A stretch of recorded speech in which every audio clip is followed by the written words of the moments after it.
learning emerges. It happens with people, it happens as individuals, it happens according to the context in which we find ourselves. Sometimes you know that there is a difference between being a manager and being a leader, but you don't know what this difference is. Our job really is to allow people to learn in the most relevant way for them. And reportedly, this really does take place when development practitioners come together with a real openness to learning about leadership and management so that they can be more effective. And with that, flourish, have more energy, and be able to make more contribution in their roles in the development sector. But we're not trying to create sort of cardboard cutout leaders. We're very much working with real people with their own personalities and their own situations, and hopefully letting them find and develop their own management and leadership style. And we need more people who can see a possible future and then take people with them. I think leadership is quite a lonely job quite often. People often feel a little bit isolated in those roles within their organisations and perhaps wider. So we do talk a lot with people about how they can ensure that they can look after themselves, how they can build their own resilience. It's much more complicated, isn't it, than just your personality type. There's the type of business you're doing, the type of cycle of the project you're involved with, the people you're working with.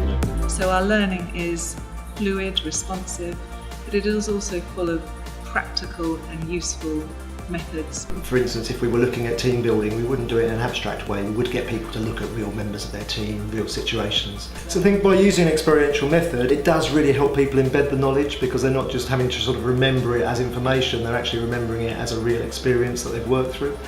You start interrogating yourself, even where you've come from, where you are and where you're going.